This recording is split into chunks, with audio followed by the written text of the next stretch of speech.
Shalom Bapak Ibu, selamat pagi. Shalom. Puji nama Tuhan, mari kita mau datang di hadirat Tuhan dengan hati kita dan kesungguhan hati kita, supaya kita boleh merasakan hadirat Tuhan. Amin. Haleluya. Mari kita mau berdoa bersama-sama. Bapa, kami bersyukur buat pagi hari ini. Kami sadar bahwa kami ada semua karena anugerah Tuhan. Sebab itu pagi hari ini kami mau belajar meninggikan Engkau dan memuliakan Engkau dalam setiap kehidupan kami. Biarlah dari mulut kami keluar pujian dan pengagungan kepadamu. Dan biarlah setiap pujian yang akan kami naikkan menjadi dupa yang harum di hadapan Engkau. Kami mohon hadirat-Mu ada di tengah kami Tuhan. Kami mohon Tuhan kuasa-Mu ada bersama dengan kami pagi hari ini, menjamah setiap hidup kami, memulihkan setiap kehidupan kami. Terima kasih Tuhan Yesus. Kami berdoa buat setiap umat Tuhan yang masih dalam perjalanan menuju tempat ini. Tuhan tuntun mereka dan tibakan tempat ini tak kurang satu apapun. Biarlah penyertaan Tuhan sempurna atas kehidupan mereka. Hamba menyerahkan ibadah kami pagi hari ini ke dalam tangan kuasa, di dalam nama Tuhan Yesus Kristus. Kami berdoa dan mengucap syukur. Haleluya. Amin. Mari pagi hari ini kita membawa pengagungan kita kepada Tuhan dan pujian kita kepada Yesus. Haleluya. Mari sembah Dia umat Tuhan. Mari tinggikan Dia Raja di atas segala raja dan Tuhan di atas segala Tuhan. Mari bawa setiap hatimu, bawa setiap seluruh tubuh, jiwa dan roh di hadapan Dia.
Mari umat Tuhan yang saat ini mau bersuka cita, bersorak-sorai bagi Tuhan, beri kemuliaan bagi Tuhan Yesus.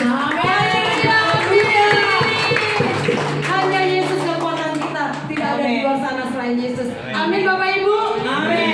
Senyum-senyum, bilang Tuhan kita dahsyat. Tuhan kita dahsyat. Kekuatan kita ada di siapa?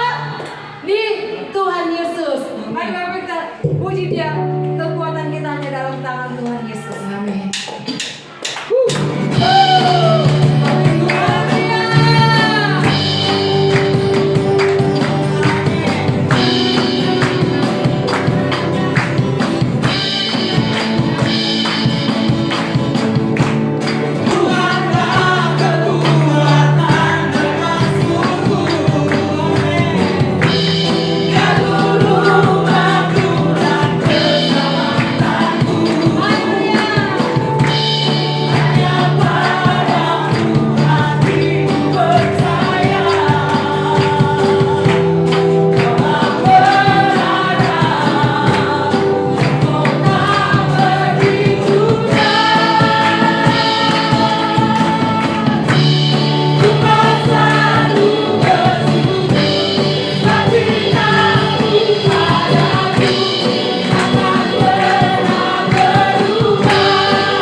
Bapak Ibu.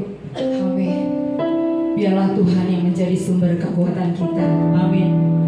Iman dan percaya kita menentukan sejauh mana kita mengenal Yesus. Di dalam Yesus ada kepastian. Di dalam Yesus ada pengharapan.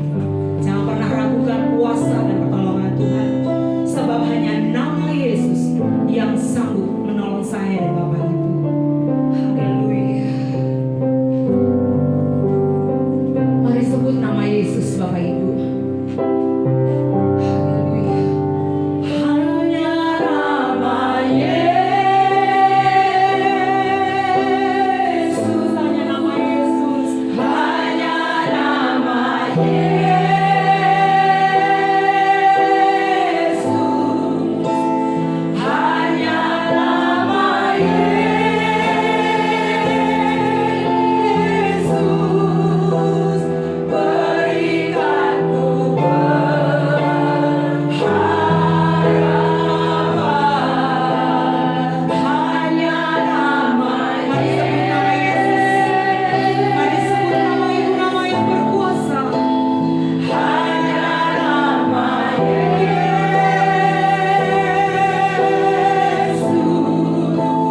Dia adalah pahlawan yang luar biasa bagi saya dan Bapak Ibu. Nama Yesus, nama yang ajaib. Tidak ada nama selain nama Dia berkuasa. Kami merasa dalam Engkau ada pengharapan. Di dalam Engkau ada kasih dan anugerah dan ada jawaban bagi setiap kami.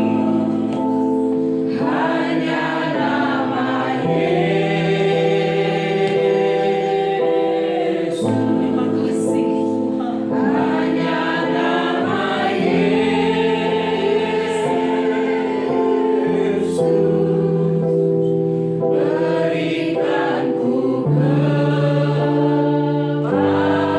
Mari lebih lagi katakan, hanya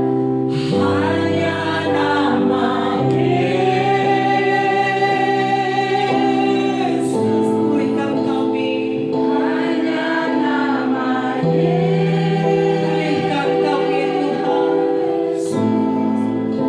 Terima kasih. Berikan ku berharap hanya nama Yesus. Hanya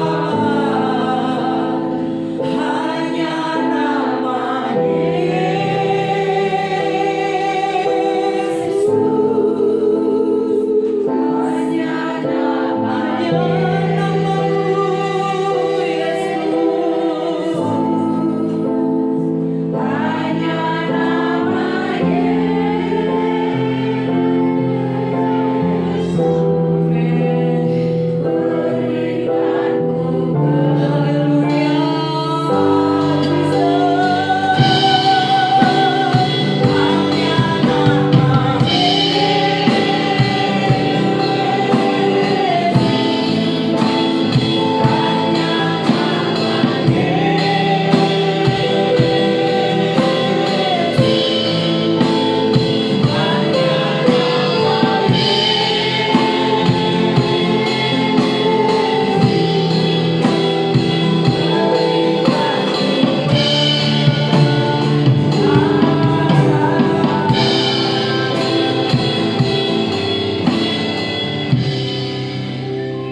Mari teduhkan hati kita.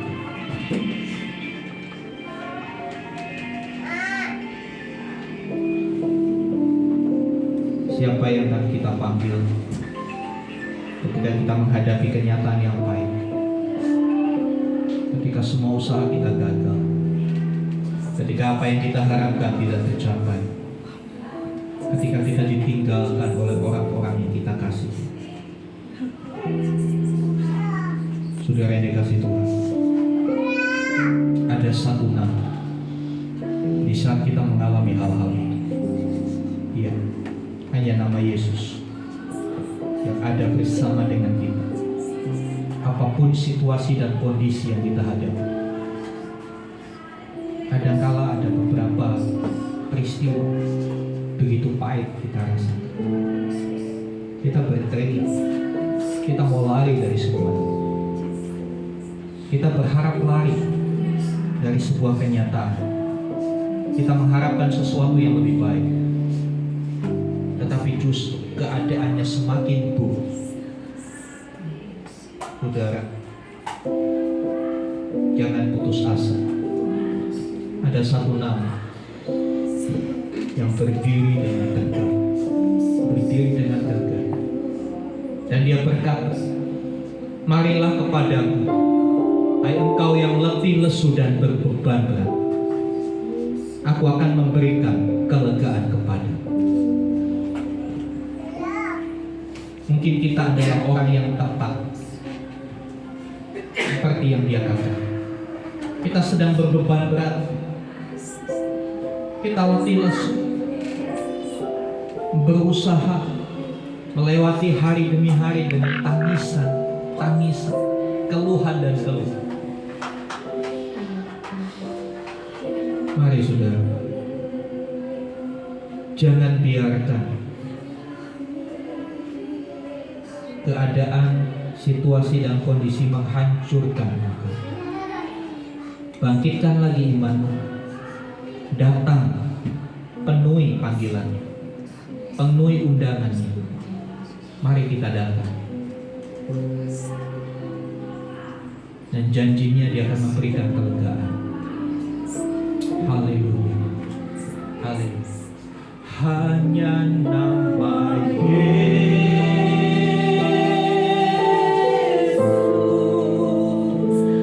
hanya nama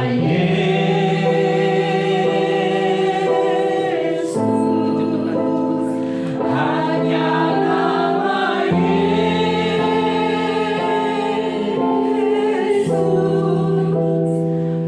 berikan ku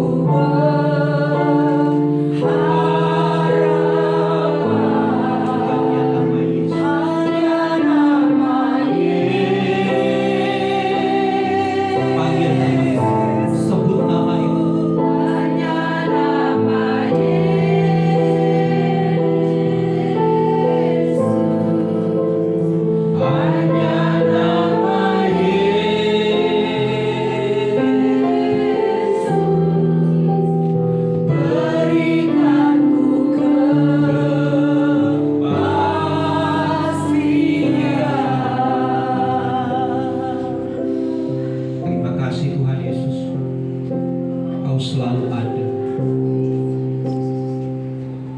Engkaulah tempat berpegang, Engkaulah tempat berlindung. Di kala badai masalah bertubi-tubi menghantam kami. Kami tahu kami terbatas. Kami sadar tidak ada yang dapat kami andalkan. Hanya nama-Mu Tuhan, nama yang penuh kuasa ini, nama yang kepadanya diberikan kuasa di bumi, di atas bumi dan di bawah bumi. Terima kasih Tuhan, Kau selalu ada di tengah keadaan sulit yang kami hadapi. Biarlah iman kami tidak gugur, biarlah kami tetap berharap kepada-Mu, karena kami tahu di dalam Tuhan ada kepastian, di dalam Tuhan ada pengharapan. Tuhan bisa membalikkan keadaan yang begitu buruk menjadi begitu baik. Terima kasih Tuhan, terima kasih. Nyatakanlah lagi pribadi-Mu kepada setiap kami melalui firman, supaya kami makin mengenal, supaya kami makin berharap kepada Tuhan. Terima kasih Tuhan. Berkati teman-teman kami yang sudah melayani dalam pujian penyembahan. Ceritalah mereka tidak menjadi sia-sia. Terima kasih Bapak. Dalam nama Tuhan Yesus kami berdoa. Amin. Silakan duduk saudara. Terima kasih untuk teman-teman yang bisa bersih. Iya, saudara yang dikasih Tuhan, hari ini tanggal berapa? 10? Hari apa ya? Pahlawan. Hari Pahlawan. Iya, Hari Pahlawan. Iya. Makanya saya angkat tema ini. Jadilah pahlawan. Iya, jadilah pahlawan. Iya. Hakim-Hakim 6 ayat 12 kita baca terlebih dahulu. Hakim-Hakim 6 ayat 12. Kitab Hakim-Hakim itu di Perjanjian Lama.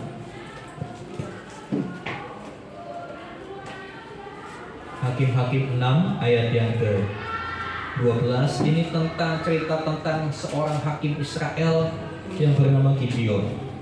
Ya, dia bukan siapa-siapa, dia pemuda biasa. Bahkan di keluarganya dia anak bungsu. Dan Gideon ini bukan dari keluarga yang hebat, bukan dari keluarga prajurit.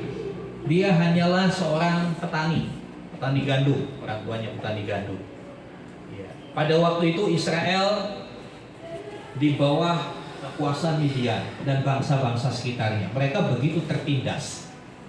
Ya, tetapi suatu ketika Gideon muda, anak muda yang bernama Gideon ini sembunyi-sembunyi mengirik gandum. Jadi mengirik gandum itu sama seperti merontokkan padi begitu ya. Merontokkan padi. Di Israel itu tidak ada padi, tapi gandum.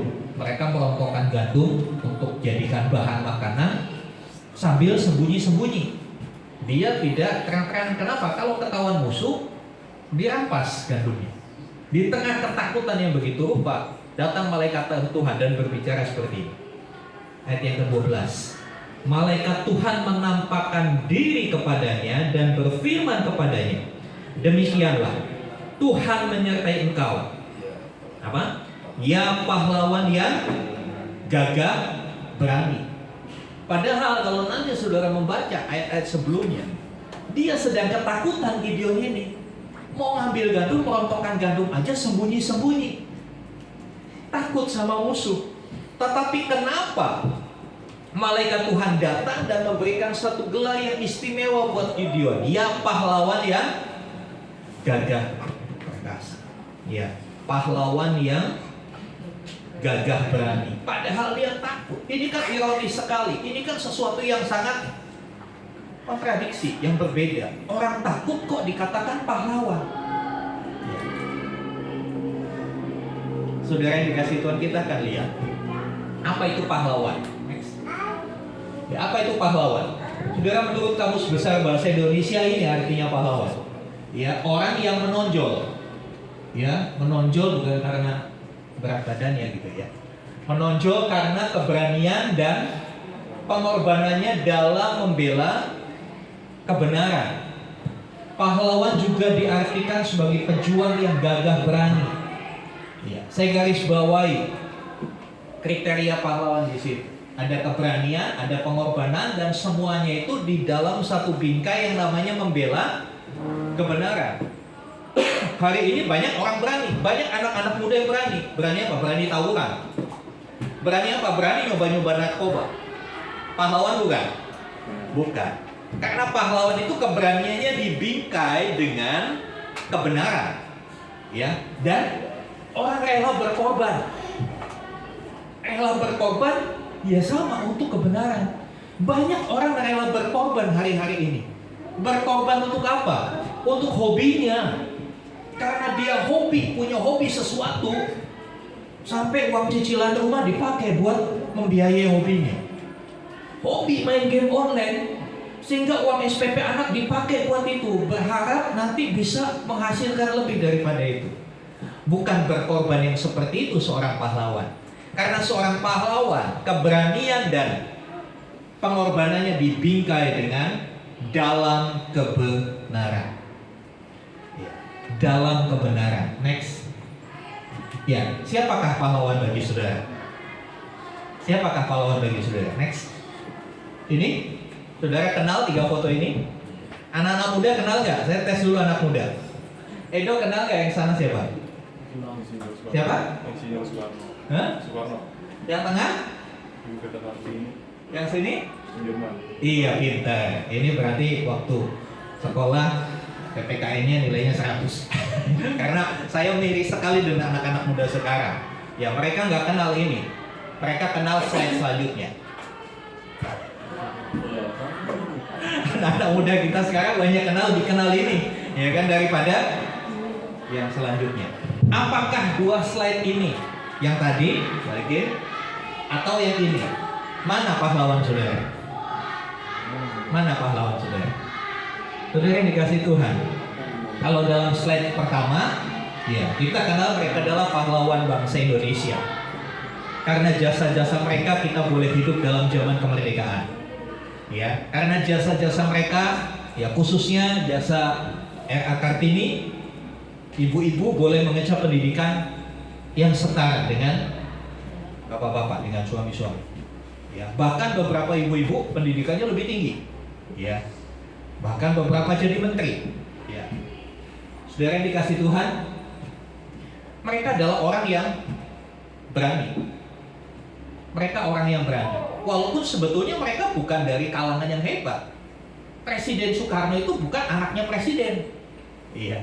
Dia anak seorang guru. Anak seorang guru SD di Blitar. Dia orang biasa. Tapi dia berani untuk tampil bagi bangsa. R.A. Kartini seorang ibu rumah tangga. Ya memang suaminya bupati di Jepara pada waktu itu. Tapi pada masa itu wanita itu dikungkung. Wanita itu udah bagiannya di dapur, di kasur, dan di sumur. Wanita itu bagiannya nggak usah kemana-mana. Tapi era Kartini dia memang gak kemana-mana, tapi tulisannya kemana-mana.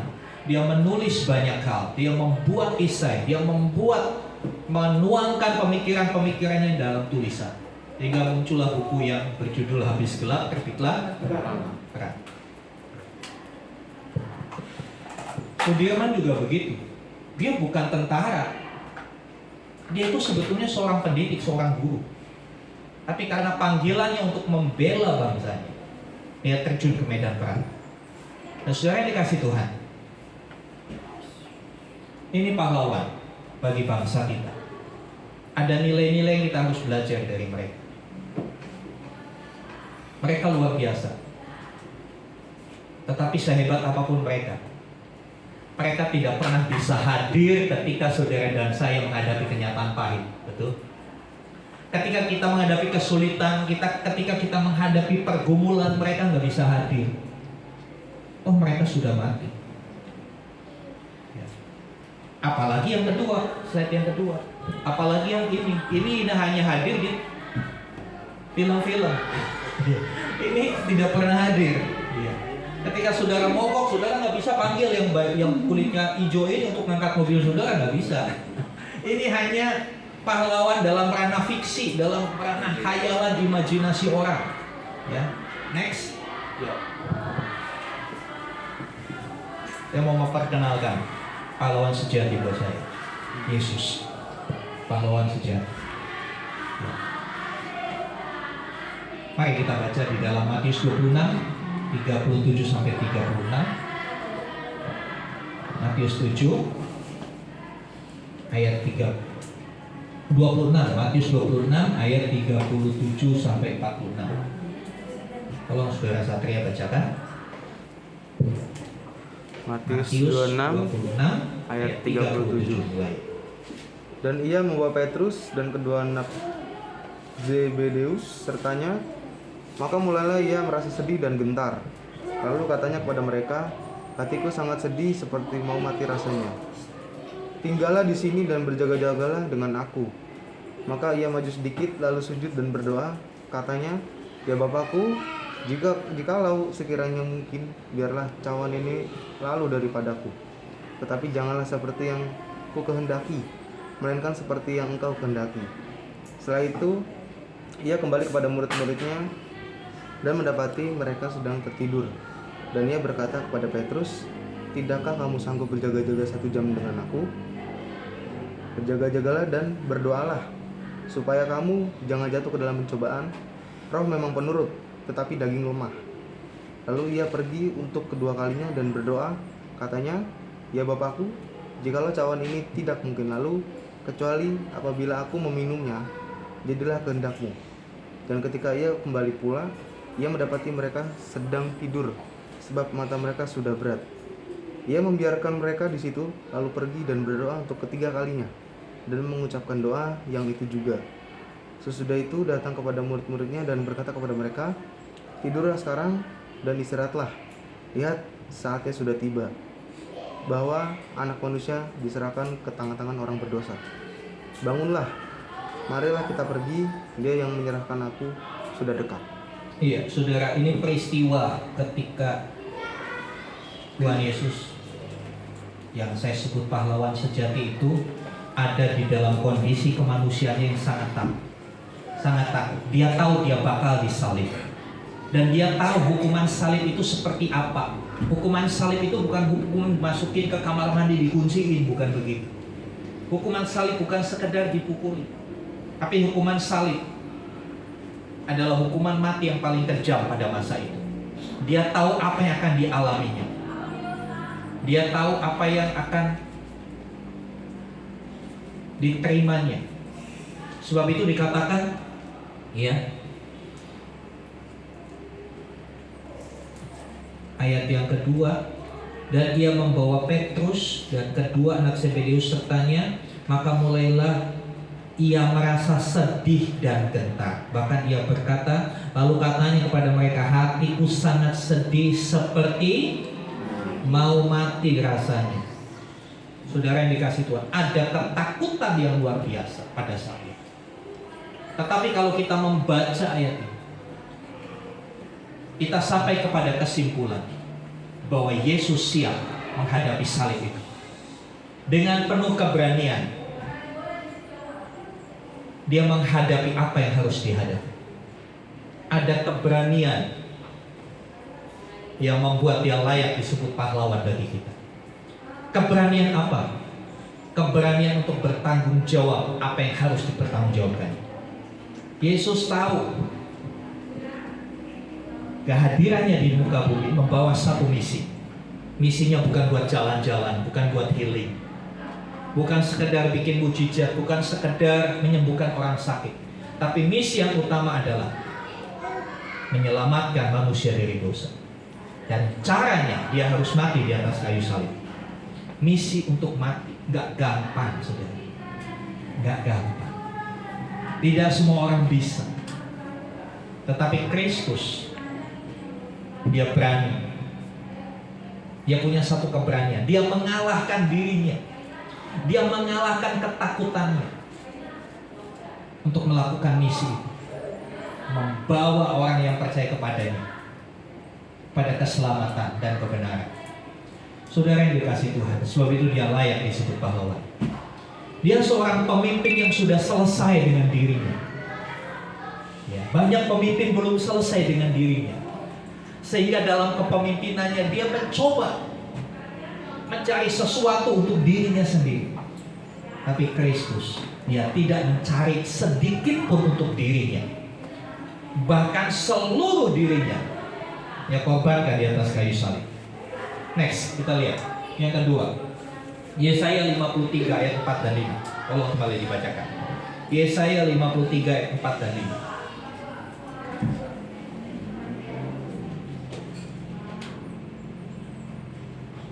Silakan. Oke, Yesaya 53.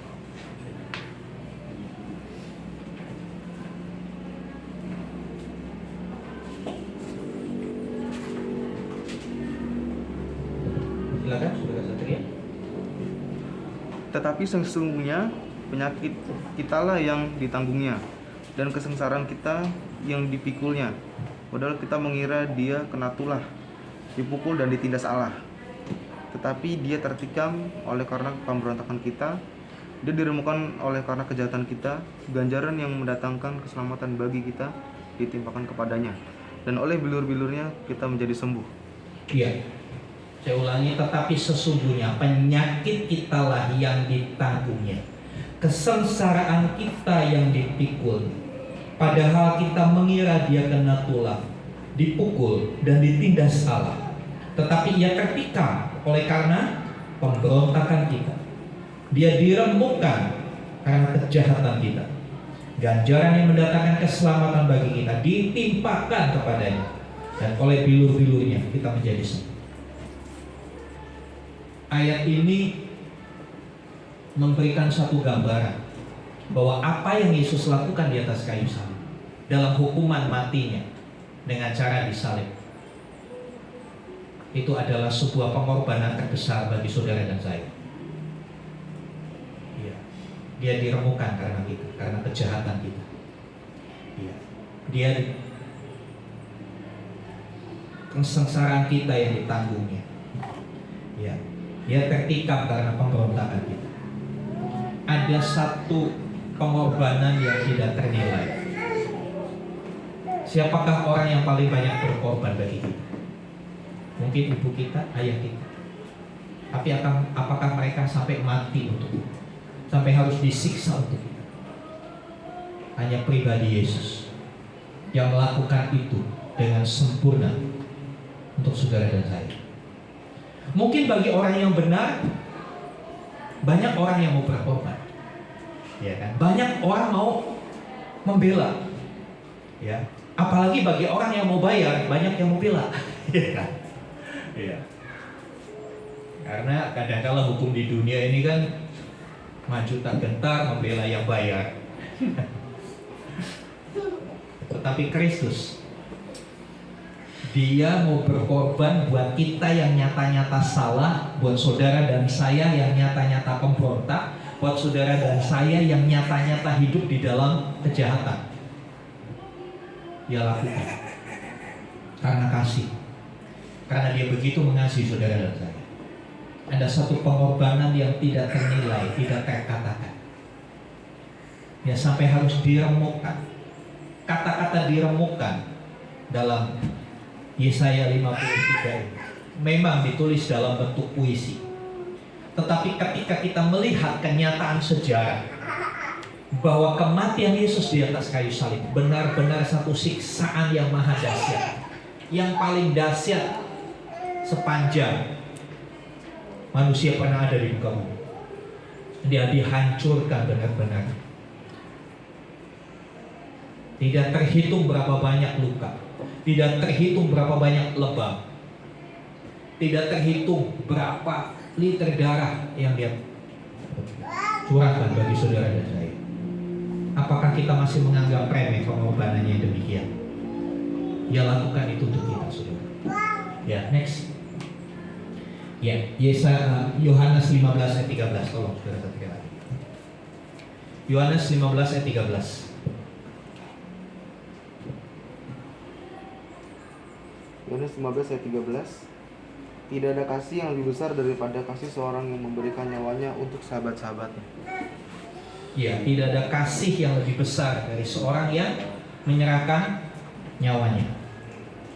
Ya, jadi anak-anak muda yang sedang berkasih-kasihan, jangan tertipu dengan romantisme dunia. Pokoknya apapun cintaku padamu akan berubah walaupun ditelan waktu. Saudara yang dikasih Tuhan, ya itu hanya indah di film-film aja. Kenyataannya tidak seperti itu, saudara. Tetapi pengorbanan Kristus dikatakan, kasihnya Kristus buat kita sampai mengorbankan nyawanya. Buat kita yang nyata-nyata salah, buat kita yang nyata-nyata berdosa. Ya, saudara yang dikasih Tuhan, dia lakukan semua karena dia begitu mengasihi kita. Dan dia lakukan supaya kita boleh mengalami Yohanes 10 ayat 10b. Tolong dibacakan Yohanes 10 ayat 10b. Kita banyak membaca ayat hari ini. Yohanes 10 ayat 10b.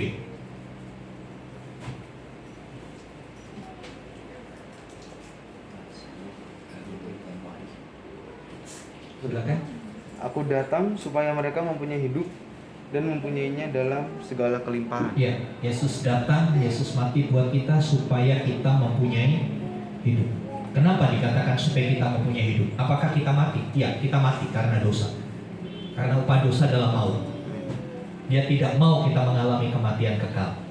Makanya dia berkata, aku datang supaya mereka mempunyai hidup. Tidak titik sampai di situ. Hidup dalam kelimpahan dan mempunyainya dalam kelimpahan. Banyak orang menyebutkan ayat ini menjadi dasar untuk sebuah yang namanya teologi kemakmuran. Jadi orang Kristen harus makmur, harus kaya. Sebetulnya kata kelimpahan itu bukan sempit pengertiannya. Bukan diartikan limpah secara materi, limpah secara keuangan, limpah secara ekonomi, bukan. Karena hidup itu bukan semata-mata untuk materi, betul? Hidup bukan hanya semata-mata untuk uang, tapi di dalam hidup ada berbagai aspek. Ya.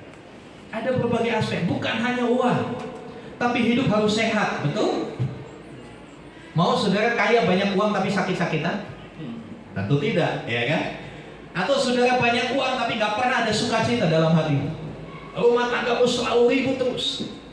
Ya. Setiap ketemu orang selalu konflik. Tidak ada damai. Itu bukan hidup yang berkelimpahan. Itu hidup yang bermasalah. Ya kan? Saudara yang dikasih Tuhan, dia datang supaya saudara dan saya mempunyai hidup dan mempunyai hidup itu dalam kelimpahan. Kelimpahan bukan hanya materi, tapi seluruhnya. Sukacita kita melimpah, kesehatan kita melimpah, damai sejahtera kita melimpah. Semuanya melimpah. Dan arti melimpah, arti kata melimpah itu seperti ada gelas ya.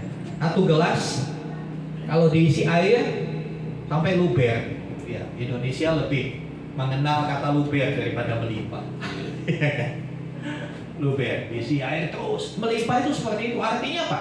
Ketika hidup kita melimpah, orang-orang di sekitar kita menikmati itu, menikmati kelimpahan kita. Banyak orang menganggap melimpah itu hanya untuk diri sendiri. Bukan, itu egois. Melimpah itu justru ketika hidup kita bisa dinikmati oleh orang-orang di sekitar kita. Coba, ini masuk musim hujan, beberapa sungai mulai melimpah, iya kan? Melimpah airnya, iya kan? Kalau air itu melimpah, air di sungai itu melimpah, orang-orang di pinggiran sungai merasakan limpahan airnya. Mau orang kaya, mau pejabat, ya kan, mau orang miskin, tetap dapat dampaknya dari limpahan sungai itu. Kalau hidup kita melimpah, orang-orang di sekitar kita, entah kita kenal dia, nggak kenal dia, entah dia orang Kristen atau tidak orang Kristen, entah dia orang satu suku dengan kita atau beda suku, dia akan menikmati. Artinya apa? Hidup yang melimpah itu adalah hidup yang berdampak buat orang di sekitar. Tentu saja dampak yang positif. Mereka bisa menikmati kehadiran kita. Jangan sampai ketika kita datang ke arisan, orang bisik-bisik, dia lagi datang. Dia datang pasti bikin masalah. Dia datang pasti bawa gosip baru. Jangan sampai ketika kita datang itu yang dibisikkan mereka. Tapi biarlah ketika kita datang dalam sebuah komunitas, orang memandang kita dengan penuh pengharapan, dengan tersenyum. Wah, sang pembawa berkat datang. Wah, sang pembawa damai datang. Itulah hidup yang Tuhan ingin berikan kepada kita. Luar biasa. Dia sampai harus mengorbankan dirinya supaya kita mengalami hidup yang sedemikian luar biasa. Next, saudara. Ya, kriteria seorang pahlawan ada 2 kriteria utama. Ya, berani dan pengorbanan. Seorang pahlawan itu harus berani. Ya. Kepada Gideon yang sedang bersembunyi, malaikat Tuhan berkata, "Hai kamu pahlawan yang gagah berani." Ini sebetulnya sebuah ajakan untuk kita meninggalkan setiap ketakutan kita. Ini adalah sebuah motivasi untuk kita beranjak meninggalkan ketakutan kita dan melangkahlah menjalani hidup dengan keberanian. Berani bukan karena sesuatu yang salah, tapi tentunya berani dalam koridor kebenaran. Ya. Ibrani 12 ayat 4, ganti Pak Didi yang baca. Ibrani 12 ayat 4.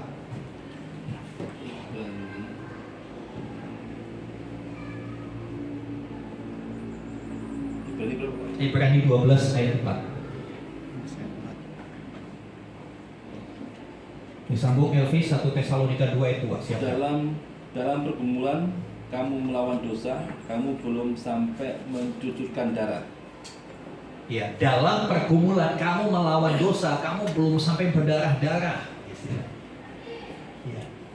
Keberanian yang pertama adalah keberanian untuk melawan dosa. Berani nggak kita melawan dosa? Melawan dosa bukan dosanya orang, tapi dosa diri sendiri. Makanya seorang pahlawan itu bukan seorang yang bisa menguasai banyak orang. Tapi sebelum dia menguasai banyak orang, sebelum dia mengalahkan banyak orang, sudahkah kita kalahkan diri kita? Dengan segala ego, dengan segala kesombongan, dengan segala hawa nafsu yang mematikan. Berani nggak kita kalahkan itu? Berani nggak kita hadapi itu? Berani nggak kita hadapi kelemahan kita? Banyak orang yang nggak siap menerima kelemahannya, sehingga dia tutup rapi kelemahannya, dia bungkus kelemahannya. Justru ketika saudara punya kelemahan dan kelemahanmu dibungkus, kelemahanmu nggak akan pernah hilang, nggak akan pernah selesai. Tapi belajar terbuka dengan kelemahan. Terbukalah dengan teman-teman komunitasmu. Iya, itu kelemahan saya. Tolong bantu saya, ingatkan saya ya. Saya punya kelemahan. Saya itu pelupa, saudara. Saya pernah cerita. Suatu kali saya sama istri keluar, istri mau ke Indomaret. Di depan komplek kami ada Indomaret. Yang pernah ke rumah saya pasti tahu. Begitu di Indomaret saya bilang, "Mah, tinggal dulu ya, saya isi bensin. Pom bensinnya nggak gitu jauh, paling 300 meter. Saya isi bensin. Begitu isi bensin, saya lupa istri saya di Indomaret, saya pulang. Itu kan hebat kan? Pelupaannya begitu. Istri ditinggalin, tapi saya nggak lupa kalau sudah punya istri. Bapak-bapak yang suka pergi keluar kota, jangan sampai lupa saudara punya istri. Saya ngaku sama istri saya, "Mah, saya punya kelemahan ini. Tolong bantu saya." Tolong bantu saya. Jadi saudara yang dikasih Tuhan, kalau kita punya kelemahan harus berani. Harus berani menyatakan, mengakui kelemahan itu supaya orang bantu kita. Banyak orang yang tutupi, nggak mau. Makanya hari-hari ini, saudara, hari-hari ini saya perhatikan orang lebih suka datang ke gereja besar, yang jemaatnya besar, yang jemaatnya banyak. Kenapa? Di gereja besar nggak dikenal, dia tukang utang kagak bayar, nggak ada yang tahu di situ. Tapi kalau gereja di sini kan ketahuan. Nah, lu kan kayak gitu kan? Lu kan suka telat kan? Tapi kalau di gereja yang ribuan, sudah datang 5 menit sebelum khotbah, nggak ada yang tahu, saudara, nggak ada yang perhatiin. Tapi kalau di sini, tengah-tengah saya di sini, saudara, baru naik tangga, kadang-kadang takut dari ketawa gitu kan? Kenapa? Orang hari-hari ini banyak yang tidak mau kelemahannya diketahui orang. Alasannya privasi, ini kan privasi saya. Ya, kalau privasi yang baik nggak apa-apa, privasi yang buruk dipertahankan, ya tetap buruk hidupmu. Tidak akan pernah ada perubahan. Makanya saya selalu katakan, gereja adalah bengkel untuk kita memperbaiki diri. Ya, bukan untuk pamer, bukan untuk show kemampuan. Tapi inti dari gereja adalah bengkel. Kita sama-sama diperbaiki, kita sama-sama berjalan kepada keserupaan Kristus. Berani melawan dosa. Silakan 1 Tesalonika 2:2. Tetapi sungguh pun kami sebelumnya, seperti kamu tahu, telah dianiaya dan dihina di Filipi. Namun dengan pertolongan Allah kita, kami beroleh keberanian untuk memberitakan Injil Allah kepada kamu dalam perjuangan yang berat. Iya. Keberanian yang kedua bukan hanya melawan dosa, tapi keberanian yang kedua adalah keberanian untuk menyatakan Injil. Keberanian seorang pahlawan adalah orang yang berani menyatakan bahwa keselamatan hanya ada di dalam Tuhan Yesus. Keselamatan hanya ada di dalam Tuhan Yesus. Kalau ada tanya sama saya, Pak, menurut Bapak, bagaimana orang yang tidak percaya kepada Yesus mati? Keselamatannya gimana? Saya jawabnya gimana, saudara? Saya jawabannya bukan urusan saya. Yang saya tahu, keselamatan hanya ada di dalam Yesus. Kalau yang di luar Tuhan Yesus bukan urusan saya, itu urusan Tuhan. Tapi bagi saya yakinkan diri saya yakinkan keluarga saya bahwa keselamatan hanya ada di dalam Tuhan Yesus. Keselamatan bukan karena perbuatan baik, keselamatan bukan karena amal ibadah, tapi karena iman kepada karya Kristus di atas kayu salib. Berani gak kita menyatakan demikian kepada orang-orang di sekitar kita? Ketika ada seorang bapak yang pakai daster, bapak pakai daster, di sininya kotak tapi tumbuhnya di sini begitu. Datang sama saudara, lalu dia tanya, Pak, menurut Bapak masuk surga itu gimana caranya? Apa jawab saudara? Beranikah kau mengakui iman? Dia datangnya bawa golok lagi, saudara. Berani gak kau mengakui iman, saudara? Rasul Paulus dan timnya berkata kepada jemaat di Tesalonika, kamu tahu kami mengalami penganiayaan, kami mengalami sesuatu yang berat, pergumulan yang berat, tapi kami tetap berani menyatakan Injil, berani memberitakan Injil. Karena apa? Karena Tuhan yang memberikan keberanian. Sekali lagi, keberanian itu bukan karena kita yang hebat, tapi keberanian itu kesadaran bahwa Tuhan akan menyertai kita. Tuhan akan bersama dengan kita ketika kita menjalankan kebenaran, ketika kita hidup dan mewartakan kebenaran. Maka Allah yang Maha Kuasa, Allah yang Maha Perkasa itu menyertai kita. Saudara yang dikasih Tuhan, saya bukan sekedar ngomong, saya mengalami. Ya, saya mengalami 30 Oktober 1998, ya, hampir 30 tahun yang lalu. Karena saya memberitakan kebenaran.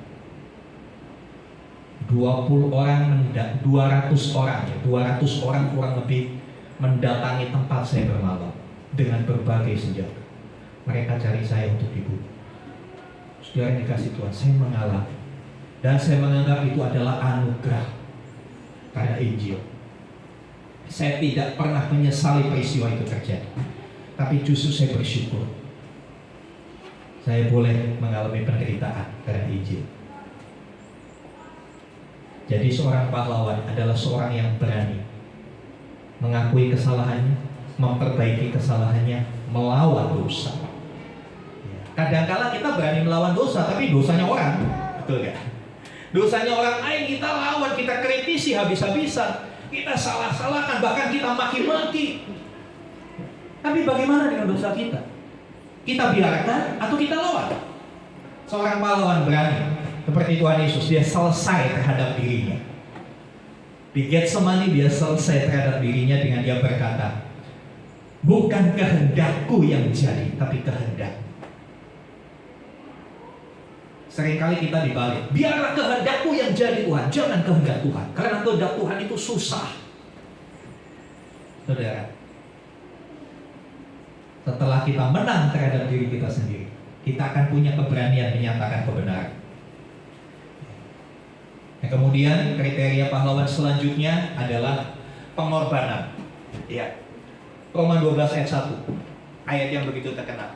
Karena itu demi kemuliaan Allah, saudara-saudara, aku menasihatkan kamu supaya kamu mempersembahkan tubuhmu sebagai persembahan yang hidup, kudus, dan yang berkenan kepada Allah.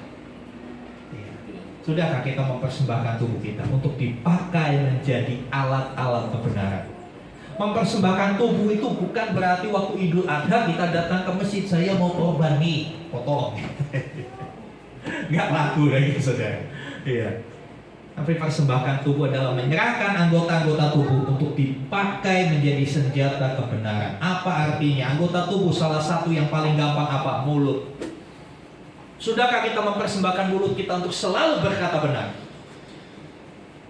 Kita kadangkala benci orang lain yang bohong. Kadangkala kita benci ketika orang ngomongnya sombong. Benci gak saudara? Sebel gak kalau ada orang ngomongnya sombong? Sebel banget. Tapi itu baru separuh. Kita harusnya sebel ketika mulut ini ngomong salah. Ketika mulut ini ngomong gak benar, kita sebel sama diri kita sendiri. Kita harusnya marah sama diri kita sendiri ketika kita ngomong menyombongkan diri. Tapi kadang-kala kita banyak orang begitu enaknya mengumbar kebohongan, mengumbar kesombongan tanpa ada rasa bersalah. Ya.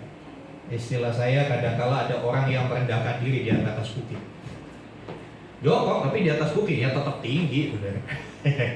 Saudara yang dikasih Tuhan, mari, ya, kita mempersembahkan tubuh kita untuk menjadi korban. Caranya, biarlah anggota-anggota tubuh kita, mata, hidung, telinga, ya, gunakan untuk hal-hal yang benar. Gunakan untuk hal-hal yang benar. Berkatalah benar, berpikirlah benar, dengarkan apa yang benar. Yang tidak benar gak usah didengarkan. Kadangkala kita lebih suka mendengarkan yang tidak benar, betul gak? Ada satu berita yang belum tentu kebenarannya, wah itu dicatat, itu diingat-ingat.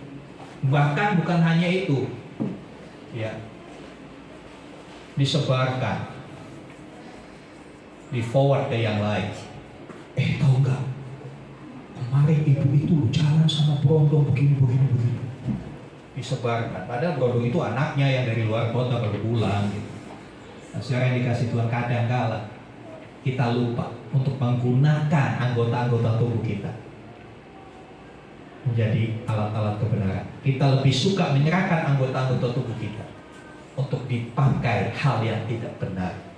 Iya memang sih tidak menampik, nyeritain kejelekannya orang tuh nikmat banget, betul gak saudara? Ngomongin orang itu nikmat banget rasanya, 2 jam kagak cukup. Tapi kalau memberitakan kebenaran, menyampaikan kebenaran, kadang-kala 5 menit aja kita udah gelisah, takut. Ya, mari persembahkan tubuh. Kemudian Yohanes 12 ayat 25 sampai 26, kembali saudara Satria. Barang siapa mencintai nyawanya, ia akan kehilangan nyawanya. Tetapi barang siapa tidak mencintai nyawanya di dunia ini, ia akan memeliharanya untuk hidup yang kekal. Ya, barang siapa mencintai nyawanya, ia akan kehilangan nyawanya. Barang siapa tidak mencintai nyawanya, ia akan memperoleh Artinya apa? Orang yang berani berkorban hidupnya habis-habisan bagi Tuhan. Pengertian habis-habisan bukan berarti tiap hari saudara di gereja terus. Cukuplah Niki yang ada di sini. Ya, bukan berarti tiap hari saudara di sini. Tapi dalam apapun aktivitas saudara, hadirkan Tuhan di dalam setiap kegiatan saudara. Mungkin karena nama Kristus saudara dicemooh. Mungkin karena nama Kristus saudara diperlakukan beda. Mungkin di tempat pekerjaan karena saudara satu-satunya Kristen di divisi itu, maka saudara nggak naik-naik gaji. Tapi kalau saudara tetap menyatakan Kristus adalah Tuhan dalam hidup, dan bukan hanya dengan ucapan, tapi dengan perilaku menghidupi ajaran Kristus, kamu tidak akan kehilangan nyawa sampai kekekalan. Ingat saudara, di dunia ini cuma sementara. Orang Jawa bilang urip nang dunia mau mampir ngombe. Hidup di dunia hanya untuk minum, singgah untuk minum. Ya, peribahasa ini dipakai di tradisi orang Jawa, di desa-desa. Setiap rumah, ya, rumah zaman dulu selalu di pinggir jalan utama, nggak ada yang masuk gang seperti sekarang. Ya. Setiap rumah di depannya, rumah zaman dulu nggak ada pagar. Rumah di depannya ada kendi dan ada gelas. Buat siapa? Buat setiap orang yang jalan di situ, yang kehausan dia datang singgah, tuangkan air tanpa izin, tanpa minta airnya ya Bu, tuh dia jawab sendiri, iya silakan. Boleh minum. Nah kalau minum itu kan sebentar terus jalan lagi. Beda konteksnya dengan sekarang. Sekarang mampir ngobe bisa 3-4 jam sudah. Lah mampir ngobenya di kafe, mampir ngobenya di Starbucks yang ada wifi gratisnya, kan bisa berjam-jam. Jadi pengertian urip nang dunia mau mampir ngombe itu pengertiannya sebentar aja. Tidak bisa ditarik peribahasa itu untuk kondisi zaman sekarang. Kan lama Pak, 3 jam Pak. Saya buktinya tuh diajak minum kopi dari jam 1 sampai jam 5, 4 jam. Dulu nggak kayak begitu. Ya kadang-kala inilah perkembangan budaya, perkembangan bahasa itu harus kita lihat konteksnya apa. Ya. Nah saudara yang dikasih Tuhan, ya, orang yang berani kehilangan nyawanya karena Kristus. Pengertian nyawa itu bukan berarti kita sudah jadi almarhum, bukan hanya itu. Kehilangan hidupnya, kehilangan harga dirinya, kehilangan reputasinya karena Tuhan. Ya. Di tengah pekerjaan biasanya kentara sekali. Ketika kita kehilangan reputasi karena kita orang Kristen, kehilangan hak-hak kita sebagai orang Kristen, tetapkah kau berpegang sama iman? Itulah pengorbanan seorang pahlawan. Ya, ketika kau dipersulit karena kekristenanmu, tetapkah kau berdiri teguh dalam iman? Itulah pengorbanan seorang pahlawan. Next.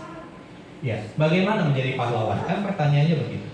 Harus punya keberanian, harus mau berkorban. Gimana supaya kita bisa punya itu semua? Next. Ya. Kita baca Yohanes 14 ayat 12. Kita baca sama-sama Yohanes 14 ayat 12.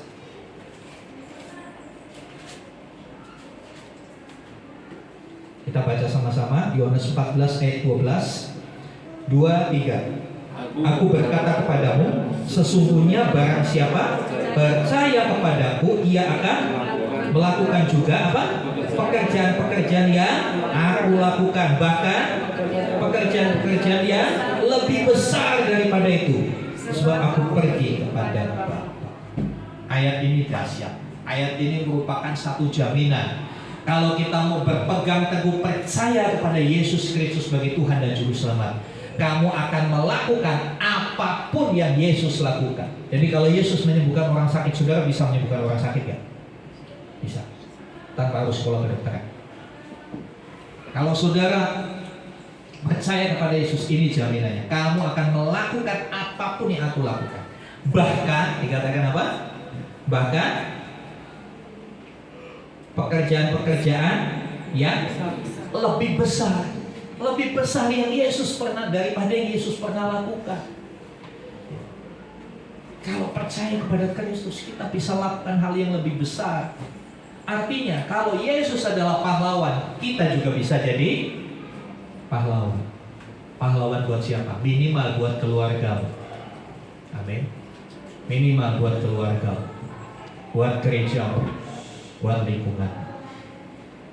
Nah, saudara yang dikasih Tuhan, ya, percaya kepada Kristus ini yang harus digarisbawahi. Percaya bukan hanya sekedar percaya bahwa Presiden Prabowo itu sekarang Indonesia presidennya Prabowo. Percaya kan? Saudara percaya kan? Dia percaya. Tapi cuma percaya doang. Percaya yang dimaksud bukan hanya itu. Tapi percaya yang dimaksud adalah engkau mempercayakan hidupmu kepada Kristus. Ya. 1 Yohanes 2:16 ini arti percaya yang sesungguhnya. 1 Yohanes 2:16. Tolong Pak Didi. 1 Yohanes 2:16.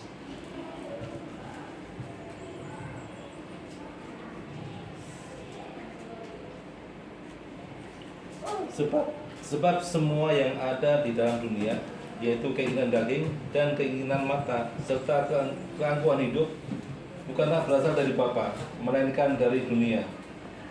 Iya. Sudah. 1 Yohanes 2:16.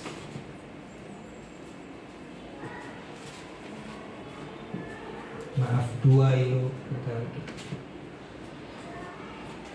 saya keliru nyatet.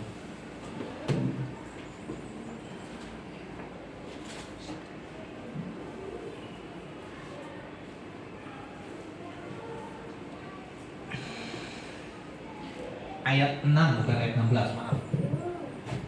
Ayat 6, mohon maaf. 1 Yohanes 2 ayat 6. Barang siapa mengatakan bahwa ia ada di dalam Dia, ia wajib hidup sama seperti Kristus telah hidup. Iya, ini artinya percaya kepada Kristus. Ia wajib hidup sama seperti Kristus telah hidup. Kalau saudara bisa hidup sama seperti Kristus telah hidup, maka dalam diri saudara sudah ada kriteria-kriteria seorang pahlawan. Mau nggak jadi pahlawan, saudara? Milikilah kriteria itu. Caranya gimana? Hiduplah seperti Kristus itu. Kan gampang, sudah dikasih contoh. Sudah dikasih contoh hidupnya Kristus. Tinggal ikutin saja. Bagaimana ketika difitnah? Bagaimana ketika dia dipersalahkan? Bagaimana ketika dia tidak dipercayai? Lakukan seperti yang Yesus lakukan. Simple. Next. Ya. Jadilah pahlawan buat keluargamu, buat lingkungan. Mari sama-sama kita datang pada Tuhan. Saya undang tim resonansi kembali ke posisinya. Di hari pahlawan ini kita tahu ada pahlawan sejati buat hidup kita, Yesus Kristus Tuhan. Tanpa menampik pahlawan-pahlawan bangsa yang sudah berkorban bagi bangsa dan negara kita, sehingga kita boleh hidup dalam alam kemerdekaan walaupun tidak sepenuhnya merdeka, kan? Masih terbelenggu oleh hutang, masih terbelenggu oleh kebodohan, masih terbelenggu oleh kemiskinan. Tapi percayalah, Yesus Kristus Tuhan, dia pahlawan sejati. Dia selalu ada bersama dengan kita. Dia siap pasang badan untuk hidup ini. Mari sama-sama kita bagi berdiri.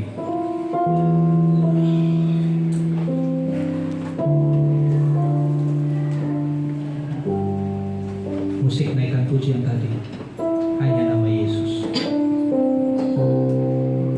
Mari saudara kita renungkan. Apakah kita punya keberanian untuk menjadi seorang pahlawan? Apakah dalam diri kita punya sifat yang mau berkorban? Kita siap berkorban apapun?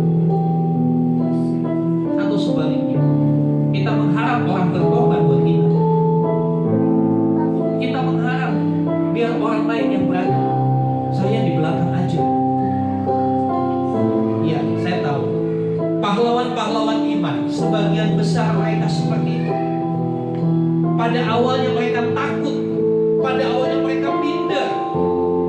Salah satu contoh, Gideon, dia seorang pria yang minder, seorang pemuda yang selalu ketakutan.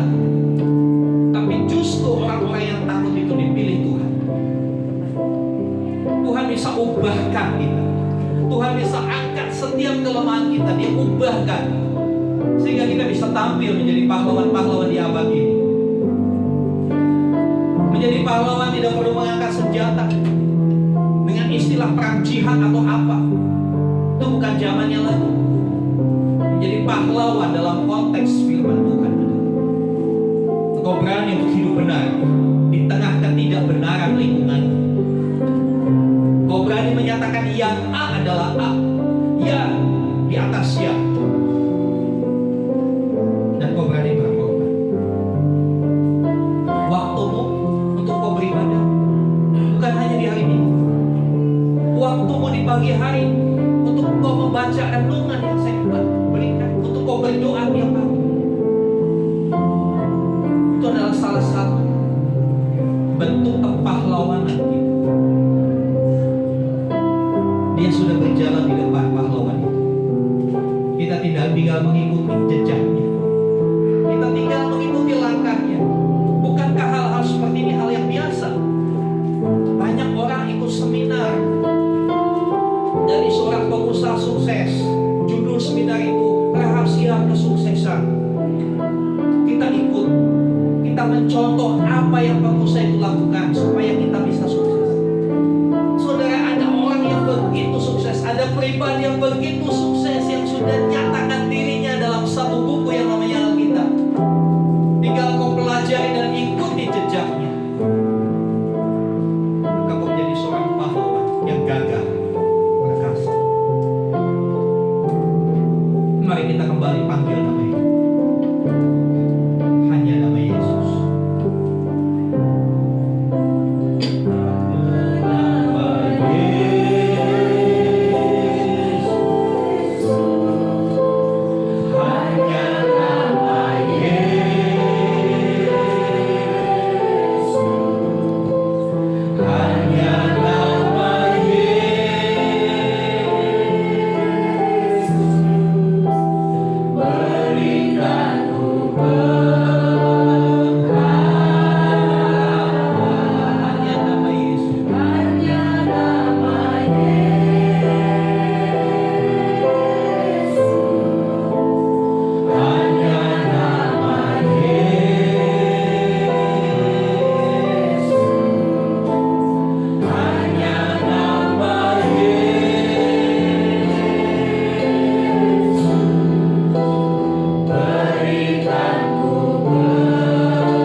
Biarlah kami boleh hidup di dalam Engkau.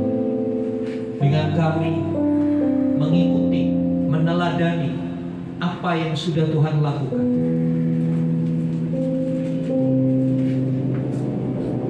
Biarlah setiap kami menjadi pahlawan-pahlawan bagi keluarga kami, bagi lingkungan kami, bagi kerajaan.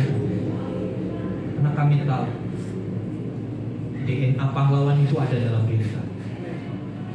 Mungkin saat ini kami lemah. Mungkin saat ini kami penakut. Kami gagal. Kami egois. Kami percaya tangan kuasa Tuhan sanggup mengubah kami. Biarlah kami boleh tampil seperti Gideon yang pada akhirnya bisa membebaskan bangsanya dari musuh. Biarlah kami tampil sebagai Musa dengan menyadari kelemahannya, mau melangkah untuk diproses hingga akhirnya Musa bisa membawa kelepasan bagi bangsa. Tuhan tolong setiap kami. Biarlah kami tidak lagi menutupi kelemahan kami, tapi dengan sadar kami mengakuinya, dengan sadar kami berusaha lepas dari setiap kelemahan itu, hingga pada akhirnya kami boleh tampil menjadi sosok pahlawan yang gagah perkasa di dalam kebenaran. Terima kasih Tuhan, Roh Kudus yang membantu setiap kami untuk kami berproses menjadi seorang pahlawan. Terima kasih Bapa. Dalam nama Tuhan Yesus kami berdoa. Amin. Amin. Silakan duduk saudara. Terima kasih untuk Bapak Gembala yang sudah menyampaikan firman. Kita percaya bahwa setiap kita adalah pahlawan. Terlebih pahlawan untuk diri sendiri. Pahlawan untuk mengalahkan keegoisan kita. Pahlawan untuk melawan dosa pribadi kita. Bapak Ibu yang terkasih, puji nama Tuhan akan memberikan yang terbaik. Saya mohon doa. Terima kasih Tuhan, terima kasih Bapak untuk kesempatan hari ini Tuhan. Kami bersyukur Tuhan bila kami berada di tempat ini Tuhan, semuanya hanya karena kasih karunia-Mu. Bapak yang baik, terima kasih untuk firman-Mu hari ini Tuhan. Terima kasih Tuhan Kau telah menjadi pahlawan dalam hidup kami Tuhan. Terima kasih Tuhan kami boleh mengandalkan Tuhan dalam setiap kehidupan kami. Bapa yang baik, bila kami juga telah mengembalikan sebagian daripada berkat-berkat-Mu, mari Tuhan, biarlah Tuhan Engkau pakai Tuhan apa yang telah kami berikan kepadamu ini Tuhan untuk hormat kemuliaan-Mu Tuhan, sehingga nama-Mu Tuhan dipermuliakan.